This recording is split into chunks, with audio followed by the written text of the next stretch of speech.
ले पनि त्यो प्रतिवेदनले पनि मलाई कहीं पनि सहकारीको गल्ती अथवा सञ्चालक समिति भित्र अथवा मैले डाइरेक्ट सहकारीबाट पैसा लगेको देखिएको छैन।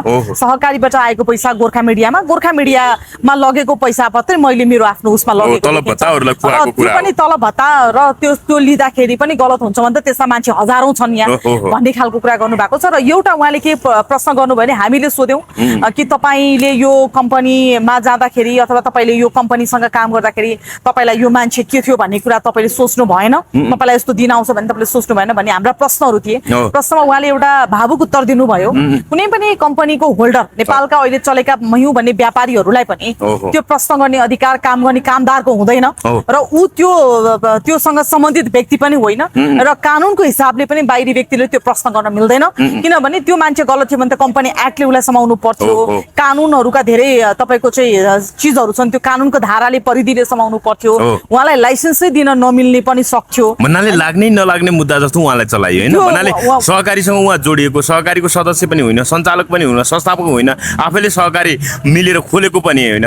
सूर्य थापा नेतृत्वको संसदीय छानबिन समितिले रवि लामिछानेको सहकारीबाट पैसा ल्याएको सिधा प्रमाण कहीँ पनि भेटिदैन भनेको आफ्नै मुखले हो। सूर्य थापाले त्यही आधारमा चाहिँ कम्पनी अनुसार कारबाही हुनुपर्ने हो भए पनि, तर मुद्दा नै फरक लगाई, मुद्दा नै चल्दैन भन्ने कुरा। त्यही आधारमा के भन्नुभयो भने मलाई चाहिँ यसरी दोषी देखिएको छ हैन कि म सहकारी सञ्चालक भित्र छैन, यही सम्बन्धित मान्छे तपाईको चाहिँ सहकारीको दोषीहरूलाई चाहिँ कारबाही भएको छैन। यो चाहिँ सिस्टम फेलियरतिर गइरहेछ, यो राज्य सिस्टम फेलियरमा जान खोजिरहेछ। र कम्पनीमा कोही मान्छेले त म त कामदार हो हैन, मैले जति तपाईको त्यहाँबाट पैसा लिए त्यो त मेरो आफ्नो तपाईको चाहिँ मेरो आफ्नो कामको हैसियतमा र मलाई दिएको पोस्टको हैसियतमा मैले पैसा लिएको छु। त्यो भन्दा बाहेक मेरो के पनि छैन। मैले पोलिटिक्समा नआएको भए मेरो लाइफ रोयल लाइफै थियो, मेरो पारिवारिक जिन्दगी पनि राम्रै थियो। विदेशको सबै कुरा दुःख सुख छाडेर यो देश उभिन म तयार छु र म मरे पनि मेरो पार्टी र मेरो देश मर्नु हुँदैन, व्यक्तिसँग जानु हुँदैन भन्ने कुरा गर्नुभयो। त्यसैले गर्दा उहाँको एउटा राम्रो मैले देखेको कुरा भेरी कन्फिडेन्स, यो कुरा हामी सबैले सिक्न जरुरत छ। राज्य सबै निकाय सबै इकाइ लाग्दा पनि उहाँलाई एउटा भरोसा भनेको जनता जनार्दन हुन्छन् भन्ने कुरा र जनता भन्दा ठुलो कोही पनि छैन।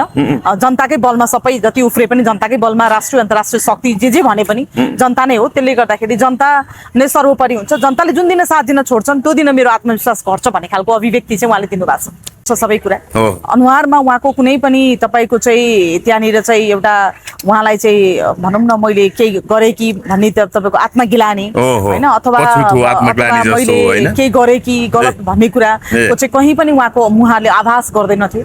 कन्फिडेन्स हुनुहुन्छ र जति वर्ष लागे पनि म मुद्दा लड्छु, जति वर्ष लागे पनि म तपाईको सत्यको अगाडि उभिन्छु। जनताको माझ 21 वटा सिट आज मैले त्यसै ल्याइन, जनताको माझ उभिन म तयार छु र म मरे पनि मेरो पार्टी र मेरो देश मर्नु हुँदैन, व्यक्तिसँग जानु हुँदैन भन्ने कुरा गर्नुभयो। त्यसैले गर्दा उहाँको एउटा राम्रो मैले देखेको कुरा भेरी कन्फिडेन्स, यो कुरा हामी सबैले सिक्न जरुरत छ। राज्य सबै निकाय सबै इकाइ लाग्दा पनि उहाँलाई एउटा भरोसा भनेको जनता जनार्दन हुन्छन् भन्ने कुरा र जनता भन्दा ठुलो कोही पनि छैन। जनताकै बलमा सबै जति उफ्रे पनि जनताकै बलमा राष्ट्रिय अन्तर्राष्ट्रिय शक्ति जे भने पनि जनता नै हो। त्यसले गर्दाखेरि जनता नै सर्वोपरि हुन्छ। जनताले जुन दिन साथ दिन छोड्छन् त्यो दिन मेरो आत्मविश्वास घट्छ भन्ने खालको अभिव्यक्ति चाहिँ उहाँले दिनुभएको छ। स्वतन्त्र पार्टीका सभापति पूर्व उप प्रधान तथा गृहमन्त्री रवि लामिछानेलाई भेटेर आउनुभयो। उहाँको अवस्था कस्तो थियो, स्वास्थ्यको समस्या लिएर एकदमै चर्चा पनि भएको थियो, उहाँलाई भिटामिन डी को कमी भएको भन्ने कुराहरू आइरहेका थियो, रगत परीक्षण पनि भयो यो बिचमा। तपाईँले स्वास्थ्य अवस्था पनि बुझ्नुभयो, ठ्याक्कै उहाँको अहिले स्वास्थ्य अवस्था कस्तो छ ठ्याक्कै त्यहाँबाट सुरु गरौँ। उहाँको अहिलेको स्वास्थ्य अवस्था भन्नुपर्दा चाहिँ राम्रो छ एकदमै। तपाईँको चाहिँ भिटामिन डी कम भएको, किनकि अब त्यो स्याडोमा बसेको, छायामा बढी बस्नु भएको भएर, अँध्यारो कोठामा बसेको भएर, घाम नपुगेको भएर स्वास्थ्य अवस्थामा समस्या आएको रहेछ। अहिले चाहिँ स्वास्थ्य अवस्था राम्रो छ र उहाँले चाहिँ यहाँको अनुभव र त्यहाँको अनुभवमा चाहिँ यहाँ चाहिँ धेरै राम्रो स्वास्थ्य भयो र प्लस यहाँ चाहिँ घाम पनि बाहिर देख्न पाइने, कोठाहरू पनि राम्रो ठुलो फराकिला हैन। र त्यो हिसाबले गर्दाखेरि चाहिँ उहाँ यहाँ आएपछि चाहिँ अब त्यो एउटा भनौँ न टेम्परेचरका कारणले पनि हुनसक्छ। त्यसले गर्दाखेरि पनि उहाँ यहाँ आएपछि चाहिँ उहाँको चाहिँ स्वास्थ्य अझ राम्रो देखिएको छ। मान्छे राम्रो हुँदै जानु भएको छ हैन, चमक धमक राम्रै छ। उहाँको स्वास्थ्यमा त कहीँ पनि अहिले त त्यस्तो देखिँदैन। र अर्को स्वास्थ्य भन्दा पनि यो त फिजिकल भयो, मेन्टल चाहिँ उहाँको जुन दिन उहाँलाई हिरासतमा लगिएको थियो त्यो दिनदेखि उहाँको मुहारले बोल्छ सबै कुरा। अनुहारमा उहाँको कुनै पनि तपाईको चाहिँ त्यहाँनिर चाहिँ एउटा उहाँलाई चाहिँ भनौँ न मैले केही गरेँ कि भन्ने तपाईँको आत्मगिलानी होइन अथवा मैले केही गरेँ कि गलत भन्ने कुराको चाहिँ कहीँ पनि उहाँको उहाँले आभास गर्दैनथे। कन्फिडेन्स हुनुहुन्छ र जति वर्ष लागे पनि म मुद्दा लड्छु, जति वर्ष लागे पनि म तपाईँको सत्यको अगाडि उभिन्छु। जनताको माझ 21वटा सिट आज मैले त्यसै ल्याइन, जनताको माझ उभिन म तयार छु र म मरे पनि मेरो पार्टी र मेरो देश मर्नु हुँदैन, व्यक्तिसँग जानु हुँदैन भन्ने कुरा गर्नुभयो। त्यसैले गर्दा उहाँको एउटा राम्रो मैले देखेको कुरा भेरी कन्फिडेन्स, यो कुरा हामी सबैले सिक्न जरुरत छ। राज्य सबै निकाय सबै इकाइ लाग्दा पनि उहाँलाई एउटा भरोसा भनेको जनता जनार्दन हुन्छन् भन्ने कुरा र जनता भन्दा ठुलो कोही पनि छैन। जनताकै बलमा सबै जति उफ्रे पनि जनताकै बलमा राष्ट्रिय अन्तर्राष्ट्रिय शक्ति जे भने पनि जनता नै हो। त्यसले गर्दाखेरि जनता नै सर्वोपरि हुन्छ। जनताले जुन दिन साथ दिन छोड्छन् त्यो दिन मेरो आत्मविश्वास घट्छ भन्ने खालको अभिव्यक्ति चाहिँ उहाँले दिनुभएको छ। भनेपछि उहाँ अहिले कारागारमा हुँदा पनि मैले गल्ती गरेको भएर नै यो अवस्थामा म पुगेँ भन्ने कुरा चाहिँ कतिको नि त्यो ढङ्गको उहाँसँग त्यो पछुतो प्रायश्चित भन्ने छैन। उहाँ फुल कन्फिडेन्ट हुनुहुन्छ कि मैले गल्ती गरेको छैन, यो कुरामा अझै ढुक्क हुनुहुन्छ, विश्वस्त हुनुहुन्छ? उहाँ फुल कन्फिडेन्स पनि हुनुहुन्छ र उहाँले गल्ती पनि गरेको छैन, किनभने मलाई तपाईँको संसदीय छानबिन समिति गठन गरिसकेको छ। त्यो संसदीय छानबिन समितिले पनि त्यो प्रतिवेदनले पनि मलाई कहीँ पनि सहकारीको गल्ती अथवा सञ्चालक समितिभित्र अथवा मैले डाइरेक्ट सहकारीबाट पैसा लगेको देखिएको छैन। सहकारीबाट आएको पैसा गोर्खा मिडियामा लगेको पैसा मात्रै मैले मेरो आफ्नो उसमा लगेको त्यो पनि तलब भत्ता र त्यो लिँदाखेरि पनि गलत हुन्छ भने त त्यसमा मान्छे हजारौं छन् यहाँ भन्ने खालको कुरा गर्नुभएको छ। र एउटा उहाँले के प्रश्न गर्नुभयो भने हामीले सोध्यौँ कि तपाईँले यो कम्पनीमा जाँदाखेरि अथवा तपाईँले यो कम्पनीसँग काम गर्दाखेरि तपाईँलाई यो मान्छे के थियो भन्ने कुरा तपाईँले सोच्नु भएन, तपाईँलाई यस्तो दिन आउँछ भने तपाईँले सोच्नु भएन भन्ने हाम्रा प्रश्नहरू थिए। प्रश्नमा उहाँले एउटा भावुक उत्तर दिनुभयो। कुनै पनि कम्पनीको होल्डर नेपालका अहिले चलेका मयौं भन्ने व्यापारीहरूलाई पनि त्यो प्रश्न गर्ने अधिकार काम गर्ने कामदारको हुँदैन र ऊ त्योसँग सम्बन्धित व्यक्ति पनि होइन र कानुनको हिसाबले पनि बाहिरी व्यक्तिले त्यो प्रश्न गर्न मिल्दैन। किनभने त्यो मान्छे गलत थियो भने त कम्पनी एक्टले उसलाई समाउनु पर्थ्यो, कानुनहरूका धेरै तपाईँको चाहिँ चिजहरू छन् त्यो कानुनको धाराले परिधिले समाउनु पर्थ्यो, उहाँलाई लाइसेन्सै दिन नमिल्ने पनि सक्थ्यो। भन्नाले लाग्नै नलाग्ने मुद्दा जस्तो उहाँलाई चलाइयो होइन। भन्नाले सहकारीसँग उहाँ जोडिएको, सहकारीको सदस्य पनि होइन, सञ्चालक पनि होइन, संस्थापक होइन, आफैले सहकारी मिलेर खोलेको पनि होइन। सूर्य थापा नेतृत्वको संसदीय छानबिन समितिले रवि लामिछानेको सहकारीबाट पैसा ल्याएको सिधा प्रमाण कहीँ पनि भेटिँदैन भनेको आफ्नै मुखले हो। सूर्य थापाले त्यही कुरा छ, कम्पनी अनुसार कारबाही हुनुपर्ने हो भए पनि, तर मुद्दा नै फरक लगायो, मुद्दा नै चल्दैन भन्ने कुरा। त्यही आधारमा के भन्नुभयो भने मलाई चाहिँ यसरी दोषी देखिएको छ होइन कि म सहकारी सञ्चालक भित्र छैन, यही सम्बन्धित मान्छे तपाईँको चाहिँ सहकारीको दोषीहरूलाई चाहिँ कारबाही भएको छैन। यो चाहिँ सिस्टम फेलियरतिर गइरहेछ, यो राज्य सिस्टम फेलियरमा जान खोजिरहेछ र कम्पनीमा कोही मान्छेले त म त कामदार हो होइन, मैले जति तपाईँको त्यहाँबाट पैसा लिएँ त्यो त मेरो आफ्नो तपाईँको चाहिँ मेरो आफ्नो कामको हैसियतमा र मलाई दिएको पोस्टको हैसियतमा मैले पैसा लिएको छु, त्योभन्दा बाहेक मेरो केही पनि छैन। मैले पोलिटिक्समा नआएको भए मेरो लाइफ रोयल लाइफै थियो, मेरो पारिवारिक जिन्दगी पनि राम्रै थियो, विदेशको सबै कुरा दुःख सुख छाडेर यो देशमा केही गर्छु भनेर आएको थिएँ होइन। र उहाँले अर्को कुरा के भन्नुभयो, यो सँगसँगै यो संरचना भत्काउनका निम्ति नयाँ संरचना खडा हुन जरुरत छ। त्यो भनेको मतलब 21बाट सिट संख्या बढ्नै पर्छ होइन। भोलि जनताले पत्याएको खण्डमा अहिले दुःख हुन्छ 2 वर्ष होला 4 वर्ष होला, त्यसपछि सानो शक्ति भएर पेले सत्ता र दलले भन्ने कुरा पनि उहाँले महसुस गर्नु, त्यसपछि यो वेपन्स उहाँहरूलाई पनि खन्दिन्छ। त्यसले गर्दाखेरि चाहिँ म डराउँदिन, म कम्प्रोमाइज गर्दिन, म जनताको माझमा जान तयार छु। अनि मैले एउटा प्रश्न उहाँलाई व्यक्तिगत के सोधेको थिएँ भने यदि तपाईँ यो अहिलेको सिस्टम फेलियर भन्नुभएको छ, यदि अहिलेको सरकार ढल्यो भने,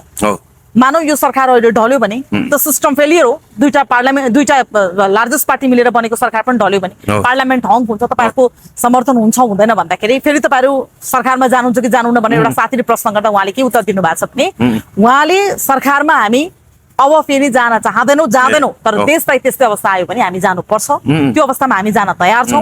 तर हामी भन्नाले सरकार गठनको लागि संख्या पुर्याउन बाध्यता आइलाग्यो भने त्यो बेलामा चाहिँ जानुपर्छ, हामीलाई छैन, किनभने सरकार बिना त अबको हाम्रो पहिलो एजेन्डा भनेको चाहिँ फ्रेस म्यान्डेट फ्रेस इलेक्सन भन्ने छ। धेरै कुराहरू भयो, तपाईँ हामीले झन्डै 2 घण्टा पुर्यो तपाईँलाई 1.5 घण्टा 2 घण्टा नै कुराकानी अब भयो हामी उहाँसँग एकजना के कुराकानी भयो होइन, ठ्याक्कै हामी एकजना भनिदिनुहोस् न। मात्रै यति थियौँ। लामो भेट होइन, हामी एकजना मात्रै थिएनौँ। हामी भारतीय मिडियम काम गर्ने 5-7 जना साथीहरू थियौँ। सबैको आफ्ना प्रश्न, आफ्ना राय, आफ्नो तरिकाको थियो। त्यसमा सबैले आफ्नो तरिका सोध्यौँ। अहिले भारतमा प्रधानमन्त्री जान लाग्नु भएको कुराले तपाईँहरूको पार्टीको के स्ट्यान्ड हुन्छ, लिपुलेखका कुराहरू आइराखेका छन्। यो प्रतिपक्षको भूमिकामा तपाईँहरूको के आवाज हुन्छ भन्ने प्रश्नदेखि लिएर धेरै प्रश्नहरू हामीले गरेका के छौँ। थियो उहाँको जवाब? अब उहाँले पनि भनिरहनु भएको छ यो पोलिटिकल डायलग हो, ठुलो शक्ति राष्ट्रसँग जोरी खोजेर मात्र हुँदैन। हामीले पोलिटिकल डायलग पोलिटिकल थ्रु गर्नुपर्छ। यसको लागि डिप्लोमेटिक वेमै जानुपर्छ। हाम्रो पार्टीको धारणा, मेरो तर्फबाट म भित्र भए पनि यही नै हुन्छ। यो लडाईँको विषय होइन। लडाईँ हामीले बौद्धिक लडाईँ गर्नुपर्छ। हामी अर्को लडाईँ गर्न सक्ने अवस्था हैसियतमा छैनौँ।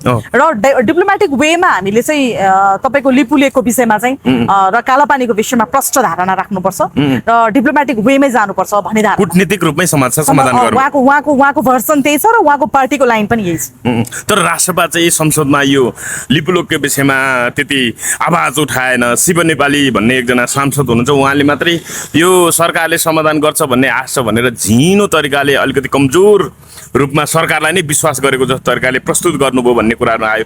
यो लिपुलेखको विषय राष्ट्रपा यति कमजोर किन अभिव्यक्ति दियो, किन बोल्न नसकेको, किन डराएको भन्ने सम्मको कुराहरू आइरहेछ। यो पनि होइन होला, किनभने यहाँले भन्नुभयो सीट संख्या त कमजोर छ। अब उहाँले अर्को कुरा भन्नुभयो म माथि त ठुलो वज्रपात भयो, मेरो पार्टी माथि किन यति ठुलो वज्रपात, किन उहाँहरू यति छिटो डराइरहनु भएको छ।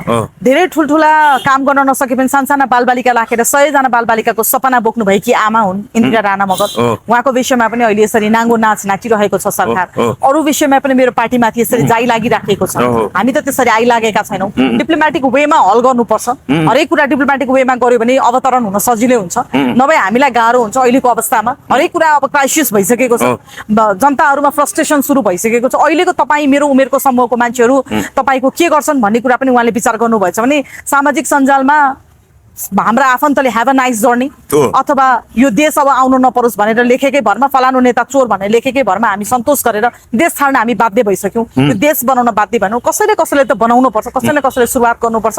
त्यसैले गर्दा नेपाली नेपालमा अटाउनु पर्छ।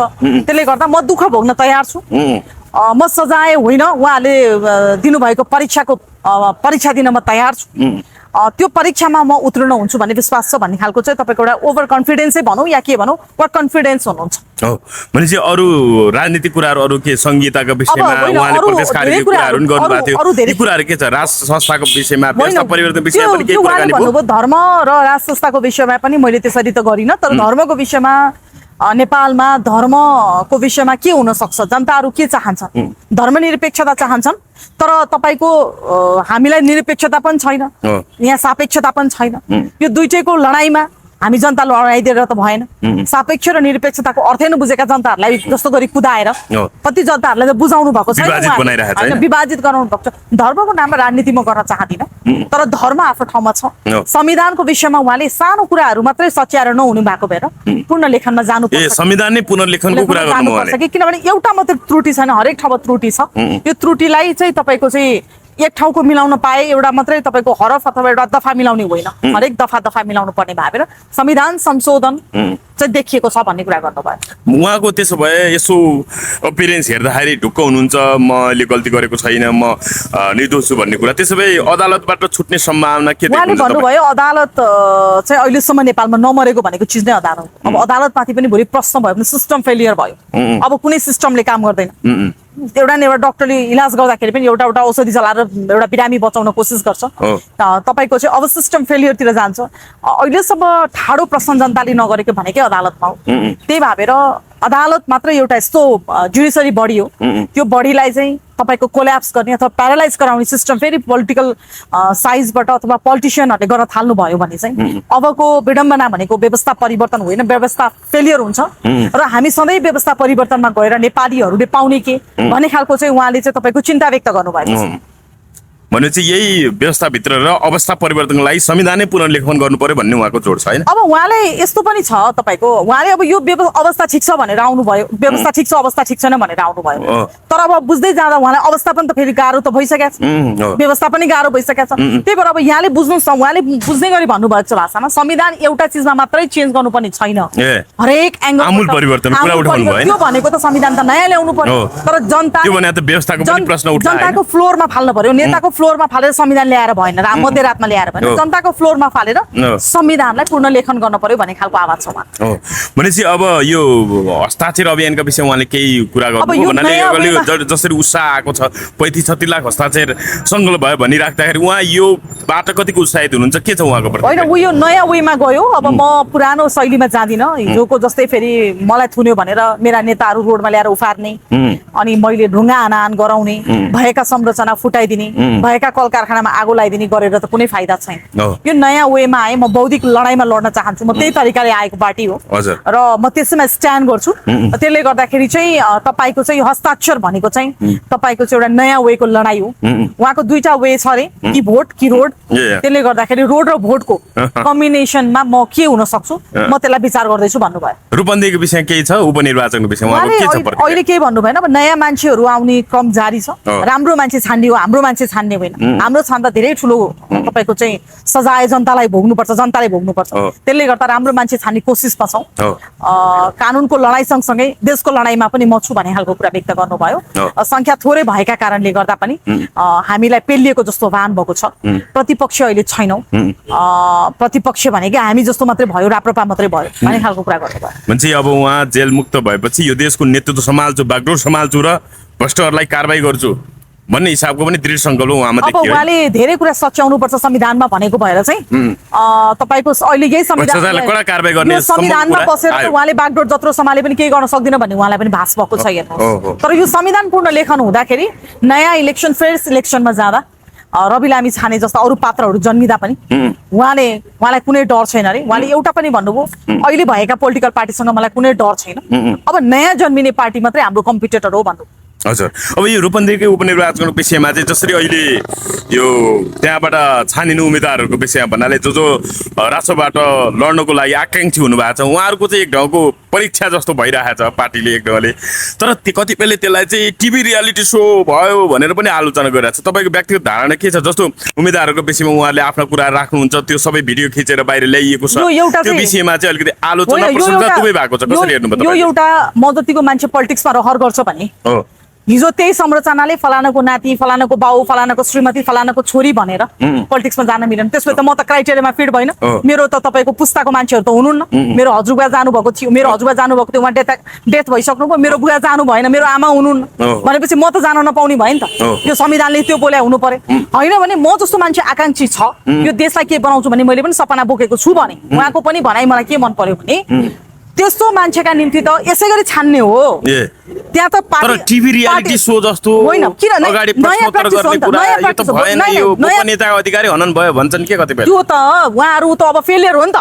अहिले भएको नेताहरू त तपाईँको क्राइटेरिया मिटाउनुहुन्न। कतिपय त नाम भन्न सक्दैनन्, पढ्न सक्दैनन्, संसदमा देख्नु पनि तपाईँले। त्यही भएर उहाँहरू राजनीतिमा आउनुभएको ज्येष्ठ सदस्य संसद सञ्चालन गरेको झन्डै त्यो दुईटा अक्षर पढ्न आदि कति 2-3 मिनेटै लाग्यो हो। त्यसले गर्दाखेरि उहाँहरूले गर्नुभएको यो प्र्याक्टिस चाहिँ राम्रो छ। राम्रो बोल्न जान्ने, नेपाली बोल्न जान्ने, राम्रोसँग लेख्न जान्ने, राम्रो सिग्नेचरै गर्न जान्ने, आफ्नो भिजन प्रश्न भन्न सक्ने, आफ्नो सिग्नेचरै गर्न नजान्ने माननीय बनाएर भयो। भिजन भन्न जाने त्यो एरिया, त्यो इलाका राम्रो छ। छनौट प्रक्रिया जसरी त्यो उम्मेदवार छनौट प्रक्रियालाई अगाडि बढाइरहेको छ राष्ट्रले, त्यो ठिक छ। त्यो एरिया, त्यो इलाकाबाट छानेर आएको जनप्रतिनिधिले त्यो एरियाको जनप्रतिनिधि, त्यो एरियाको जनताहरूको मुद्दा उठाउन सक्ने, संसदमा त्यसको बारेमा बोल्न सक्ने मान्छे त चाहियो नि त। त्यसले गर्दा यो प्रक्रिया अझ कडा हुनुपर्छ। हरेक पार्टीले यो सिक्नुपर्छ। हरेक पार्टीमा यही खालको हुनुपर्छ म भन्दिनँ। अर्को पार्टीले अर्को तरिकाले सेलेक्सन गर्ला, तर सेलेक्सन गर्ने तरिका चाहिँ अब के हुनुपर्छ भने फलानाको नाति, फलानाको छोरा, फलानाको बाउ, फलानाको तपाईँको चाहिँ आमा भनेर चाहिँ त्यसरी पार्टीमा चुनावमा तपाईँको टिकट दिने जुन परिपाटी छ त्यो अन्त्य हुनुपर्छ। यदि अन्त्य भएन भने नयाँ पार्टी जन्मिन्छन्, नयाँ अनुहार जन्मिन्छन्, पढाइ भएका, लेखाइ भएका, भिजन भएका, यो देशलाई केही गर्न सक्ने अनुहारहरू जन्मिन्छन्। होइन, त्यस्ता मान्छेलाई चाहिँ सम्भावना हामी जनताले नट एगेन भनेर हामीले चाहिँ बनाउने हो कि त्यसलाई। नट एगेन हाम्रो हातमा छ। नट एगेन त पार्टीले भन्ने होइन, नट एगेन जनताको हातमा छ। नट एगेन जनताले गर्यो भने नयाँ अनुहार जन्मियो भने यो देशमा 10-15-20 जना मात्रै जन्मियो भने पुग्छ। भनेपछि त्यो चाहिँ अब भन्नाले वास्तविक क्षमताको परीक्षणको लागि पनि त्यो ढङ्गको छनौट प्रक्रिया आवश्यक भयो हैन।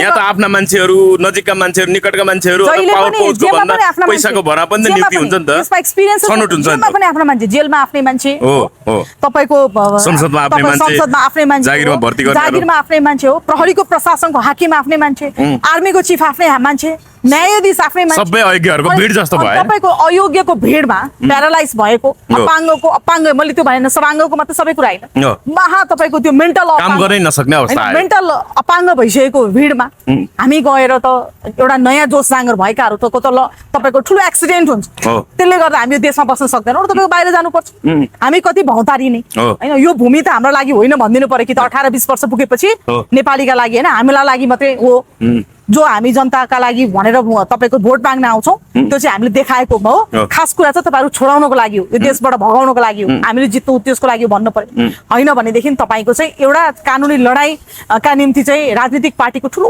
हात हुँदो रहेछ हो। होइन र जस्तो सुकै अवस्थामा पनि जसले पनि लड्न सक्ने तागत सबैसँग हुँदैन त्यसले गर्दाखेरि चाहिँ मैले देखेको चाहिँ यो संरचना फेलियर भइसकेको छ अघि भर्खरै राष्ट्रिय स्वतन्त्र पार्टीको अध्यक्ष रवि लामिछाने भने जस्तो त्यसले गर्दाखेरि संरचना फेल बनाएर उहाँहरू सदाका लागि तपाईँको चाहिँ सबैले नराम्रोसँग अन्तिम उहाँहरूको भोलि फोटोमा माल्यार्पण गर्दा पनि सधैँ सराप नै बनाउने कि वा भनेर एउटा इतिहासमा नमुना लेखाउने त्यो उहाँहरूको हातमा छ त्यसले गर्दा भावी पुस्ताले पनि उहाँहरूलाई सम्झाउनु पर्ला अब ढिला नगरिकन बाटो छोडेर फ्रेस इलेक्सनमा गएर राष्ट्रिय सहमतिको सरकार बनाएर संविधान पूर्ण लेखन गरेर उहाँहरूले चाहिँ नयाँलाई ह्यान्डओभर गर्नुभयो भने देश बन्छ 84 अगाडि नै म छुट्छु भन्ने कतिको आत्मविश्वास थियो उहाँले 84 मा चाहिँ अब राष्ट्रपाले बहुमत ल्याउने र आफू प्रधानमन्त्री हुने त्यो ढङ्गको चाहनाको अभिव्यक्ति आयो कि आएन होइन अहिले छुट्छ र भरे छुट्छ भन्ने कुरा त उहाँमा त्यो केही पनि भन्नु भएन किनभने अब तर हामी बहुमत ल्याउँछौँ अब चाहिँ भन्ने हिसाबको तयारी केही देखिन्छ सबै कुरा बुझिसक्नु भएको छ बहुमत ल्याउँछु त एउटा पार्टीले भन्नु पनि पर्छ त्यो तपाईँको त्यो त्यतिको लक्ष्य नराखी त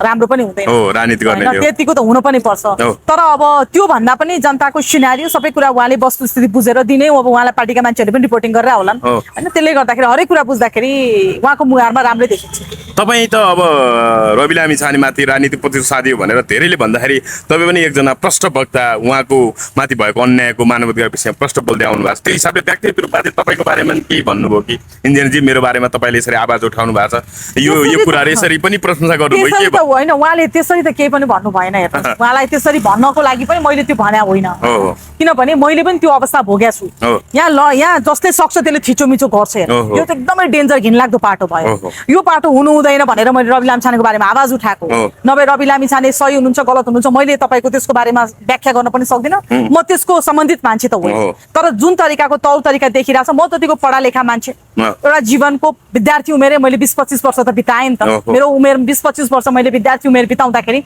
मैले जानेको कानुन मैले पढेको पाठ चाहिँ यो गलत हो भनेर मेरो नाङ्गो आँखाले देख्दाखेरि मैले बोल्नुपर्छ मसँग भोकाबुलरी पनि छ मसँग बोल्ने तागत पनि छ म बोल्नु पनि पर्छ त्यो ठाउँ हिजो म पनि बसेर आएको होइन सहकारीको मुद्दामा यसरी थुन्न मिल्दैन भन्ने आवाज मैले उठाएको र अर्को मलाई अर्को खड्केको कुरा के लाग्छ भने एउटा ठुलो पार्टीको नेता चाहिँ तपाईँको एकदम राजभोग सहित होइन ज्यानमारा मुद्दामा तपाईँको जेल परेछ भने उसले तपाईँको चाहिँ ठुलो चुनाव जिते जस्तो गरी ऊ माल्यार्पण भएर बाहिर निस्किन्छ जो मान्छे सत्य छ त्यो सत्यमा उभिएको मान्छे चाहिँ तपाईँको जहिले पनि पिल्सिनुपर्छ भने हामीले यस्तोको लागि ल्याएको लोकतन्त्र त होइन त्यस्तोको लागि ल्याएको गणतन्त्र त होइन र उहाँले एउटा भन्नुभयो गणतन्त्र र लोकतन्त्रले चाहिँ आज जनताले यो चाहेका थिएनन् यस्तो नाङ्गो नाच्न त चाहेका थिएनन् त्यही भएर यो दलगत व्यक्तिगतमा गयो भने सिस्टम फेलियर हुन्छ भन्ने कुरा गर्नु तपाईँ अब जस्तो अस्ति नेकपा माओवादी केन्द्रका अध्यक्ष प्रमुख प्रतिपक्ष दलको नेता पूर्व प्रधानमन्त्री पुष्पकमल प्रचण्डले भेटे लगत्तै रवि लामिछाने भेटे लगत्तै उहाँले चाहिँ अब रवि लामिछाने तुप्लाउनु भएको छ अलि निनाउरो हुनुहुन्छ पनि भन्नुभएको थियो त्योभन्दा पनि मैले भन्नु खोजेको चाहिँ उहाँले भेटे लगत्तै यहाँको जेलर कारागार व्यवस्था विभाग प्रमुखलाई सरुवा गरियो भन्ने कुरा आयो सम्भवतः शनिबारतिर सरुवा गरियो भन्ने कुरा आयो त्यो हिसाबले उहाँलाई भेट्नको लागि अलिकति च्यानल मिलाउन त्यो ढङ्गले त्यो ढङ्गले वातावरण बनाउन चाहिँ कति गाह्रो सहज भयो त्यो चाहिँ अब के थियो मलाई त्यो बेलामा के थियो परिस्थिति थाहा छैन तर अहिले चाहिँ तपाईँको हामीले त्यो च्यानल केही पनि मिलाउनु परेन हामी आयौँ भेट्यौँ होइन कुराकानी आफ्नो राख्यौँ सबै कुरा गऱ्यौँ हामीलाई सहजै भयो भेट्नलाई त्यति गाह्रो पनि भएन अब उहाँले के हिसाबले भन्नुभयो दुब्लाउनु भयो मोटाउनु भयो अब कति वेट दुब्लाउनु भयो जस्तै देखिनु त्यो त लागेन किनभने मलाई अब तत्काल तपाईँको रूपन्देहीबाट यो के भन्छ एल्टिट्युडमा आउँदाखेरि अथवा यो टेम्परेचरमा आउँदा त्यो देखिन सक्छ हैन, तर उहाँ केही पनि देखिनुहुन्न है, जस्ताको तस्तै देख्छु म चाहिँ। फ्रेस नै हुनुहुन्छ हैन? फ्रेस नै। अहिले अब अर्को कुरा, स्वर्णिम अग्लेको कुरा अहिले सामाजिक सञ्जाल निकै चर्चामा आइरहेको छ। उहाँले चाहिँ भारत जस्तो शक्तिशाली मुलुकसँग नेपालले न्यु खोज्नु हुँदैन भनेर लिपुलेखको विषय किन उठाउने भन्ने हिसाबको तर्क गरियो भनेर सामाजिक सञ्जाल भाइरल भएको थियो। तर अहिले उहाँले फेरि सामाजिक सञ्जाल फेसबुक मार्फतै मैले त्यस्तो कहिले भनेको छैन भन्ने हिसाबले विषयमा अहिले सञ्जालमा जुन चर्चा भएको छ यस विषयमा के भन्नु? होइन, जस्तै राष्ट्रिय स्वतन्त्र पार्टीले पार्टी सभापति रवि लामिछानेलाई भेटेर आएको भर्खर 5-7 मिनट भयो। उहाँले आधिकारिक रूपमा के भन्नुभयो भने हामीले यो प्रश्न सोध्यौँ ताकि हामी भारतीय मिडियामा पनि काम गर्छौँ र त्यसले गर्दा हामीले सोद्धाखेरि उहाँले के भन्नुभयो, एउटै उत्तर के भन्नुभयो भने यो आवाज पोलिटिकली यो डायलग हुनुपर्छ र यो पोलिटिकली नै यसको तपाईँको चाहिँ यो सबै कुरा हुनुपर्छ। पोलिटिकल यदि भएन भने यो पोलिटिकली डिप्लोमेटिक वेमा यो डायलग हुन सकेन भने चाहिँ सबै कुरा सिद्धिन्छ भन्ने खालको कुरा हो। अब यो विश्वासको मतको विषयमा के भन्नुहुन्छ? अहिले विश्वासको मत लिएन 1 महिनाभित्र यो सरकारले, जस्तो उपेन्द्र यादव नेतृत्वको जसमा नेपालले असारको 32 गते समर्थन फिर्ता लिएको थियो र रञ्जित श्रेष्ठ नेतृत्वको नागरिक उन्मुक्ति पार्टीले असारको 21 गते नै समर्थन फिर्ता लिएको थियो। तथा सरकारमा सहभागी दलले समर्थन फिर्ता लिएको 30 दिनभित्र विश्वासको मत लिने नेपालको संवैधानिक प्रावधान छ, नेपालको संविधानमा त्यो प्रावधान छ।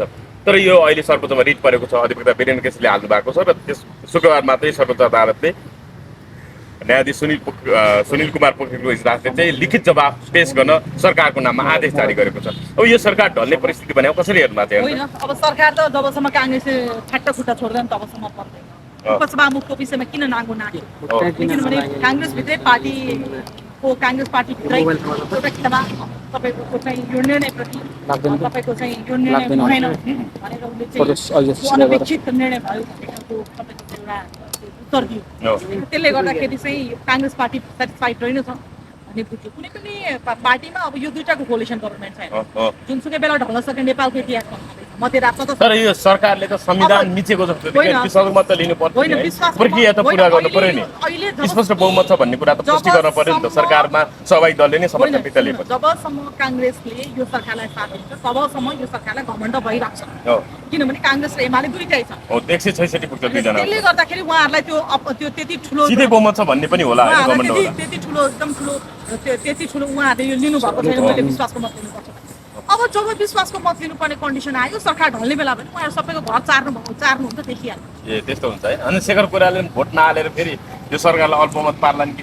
अब भोलि सरकारकै विषयमा धेरै कुरा लम्ब्यो भने त काङ्ग्रेस सधैँ टुलुलु हेरेर बसेको त काङ्ग्रेसको इतिहास त अर्कै कुरा छ। सधैँ सती गएर त भएन। त्यसले गर्दा काङ्ग्रेस भोलि फुट्न पनि सक्छ, एमालेकै एउटा क्याम्प फुट्न पनि सक्छ, जे पनि हुनसक्छ। राष्ट्रिय राजनीतिको तपाईँको अवस्था भनेको त जतिखेर पनि भूकम्पको अवस्था चाहिँ छ। भारत चीनको भ्रमणको विषय के भन्नुहुन्छ प्रधानमन्त्री? अब भारत हाम्रो प्रधानमन्त्री जहिले पनि जानुहुन्छ, मैले तपाईँकै मिडियामा धेरैचोटि भनेको छु। भारत जानु ठुलो कुरा, धेरै इच्छा प्रकट गर्छ। बिहारको एउटा छेउमा भेट्ने कुरा, बुधगामा भेट्ने कुराले यो त स्टेट भिजिट होइन, साह्रै रहर गरे पुरा गरिदिउँ भने जस्तो पनि वास्तवमै हो। उहाँको इच्छा धेरै थियो, हाम्रो परराष्ट्र मन्त्रीज्यूलाई धेरैचोटि पठाउनु भयो। त्यसले गर्दाखेरि धेरैचोटि रहर गरेपछि त्यो रहरमा एउटा अर्को सहर चाहिँ भारतीय प्रधानमन्त्रीले घुमाइदिनु खोज्नु भएको कि जस्तो लाग्यो। त्यति नै हो है। हस्, धन्यवाद।